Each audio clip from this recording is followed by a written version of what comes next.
Mbak mau bilang Assalamualaikum warahmatullahi wabarakatuh. Mana tenaganya? Nggak ada tenaganya. Assalamualaikum warahmatullahi wabarakatuh. Waalaikumsalam warahmatullahi wabarakatuh. Harusnya kan Mbak yang bilang Assalamualaikum. Jadi kebalik, tapi nggak apa-apa, nggak apa-apa. Nah sekarang kita mau belajar wudhu. Semuanya sudah pernah belajar wudhu? Sudah? Kapan? Sudah lama. Sudah lama ya. Kakak Iman nanti jadi contoh yang baik untuk berwudhu. Ya? Ya. Kalau gitu, nanti lihat Kakak Iman berwudhu ya. Ya. Yuk, bubar dulu. Kita lihat nanti Kakak Iman berwudhu.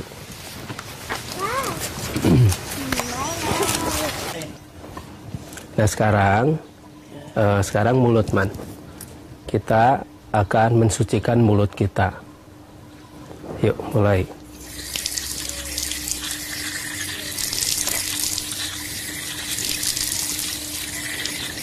Nah sekarang ikuti kata-kata Mbak ya. Ya Allah ya Robbi, aku mensucikan mulutku ini ya Allah. Aku berjanji tidak akan mengucapkan kata-kata kotor, kata-kata yang menyakitkan hati, dan semua kata-kata yang tidak Engkau ridhoi.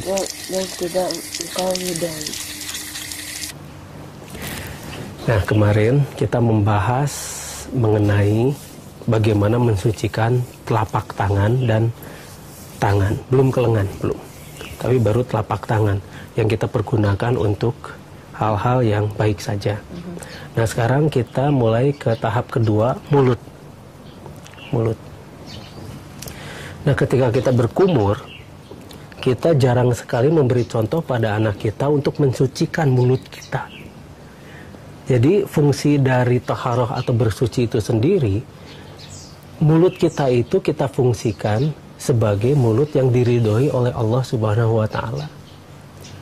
Jadi kita berikrar pada Allah tuh, ya Allah ya Rabbi, aku akan membuat mulutku ini untuk mengeluarkan kata-kata yang baik, tidak akan memakan sesuatu yang haram dan sebagainya. Kita berjanji, kita bermohon pada Allah Subhanahu wa Ta'ala, dan kita bersumpah pada Allah Subhanahu wa Ta'ala bahwa ini loh mulut kita yang kita sucikan lewat air wudhu, lewat wudhu, yang kita sucikan lewat wudhu.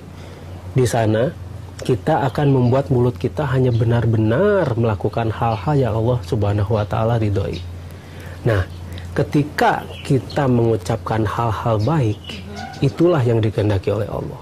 Sekarang lihat contohnya di TV-TV, bagaimana orang tua berkata-kata. Di sinetron-sinetron, mereka mengajarkan anak-anak itu berkata-kata yang buruk. Kasar ya, Mbak? Satu, kasar. Dua, tidak sopan. Tidak ada hormat-hormatnya pada orang tua.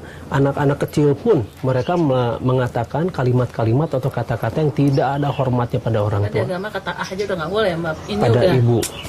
Iya, berbicara ah saja pada orang tua kan. Udah nggak boleh ya, Mbak? Itu sudah dinyatakan salah. Begitu kan. Ini sekarang udah...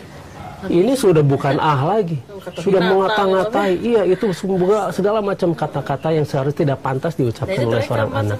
Iya, betul. Anak-anak kita benar-benar jadi korban sekarang. Dan karena anak-anak kita itu korban dari hal-hal semacam itu, kita orang tua punya tugas yang lebih berat lagi. Berarti acuan mereka adalah orang tuanya. Kita akan memberi contoh pada anak-anak kita karena kita berwudu tiap hari. Kita akan beri contoh yang baik pada anak kita dengan mengucapkan kata-kata yang baik dan benar.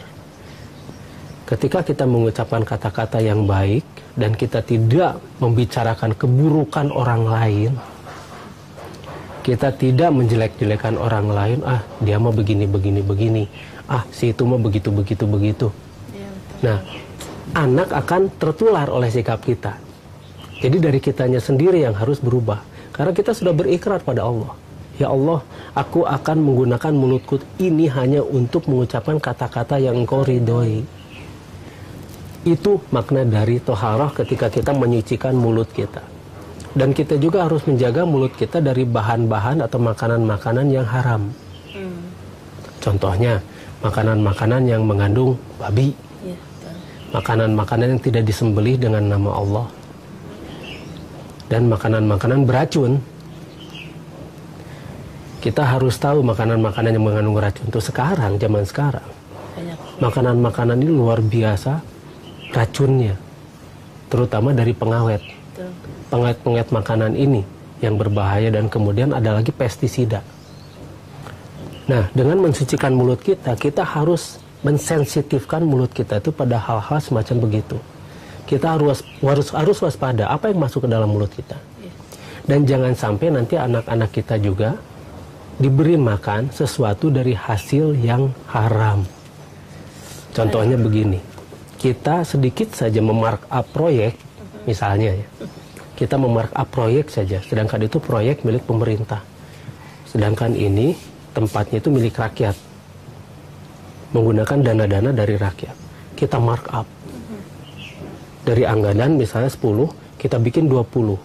Dan nanti kita bagi-bagi pada para pejabat. Nah, bayangkan, pejabat-pejabat yang makan uang haram ini, kemudian anak-anak mereka makan uang haram ini, sedangkan sehari-hari mereka berwudu, sehari-hari terlihat mereka melakukan ritual sholat.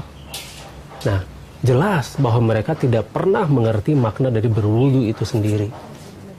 Nah, mungkin untuk berwudu kita ketika mensucikan mulut, kita cukupkan untuk hari ini.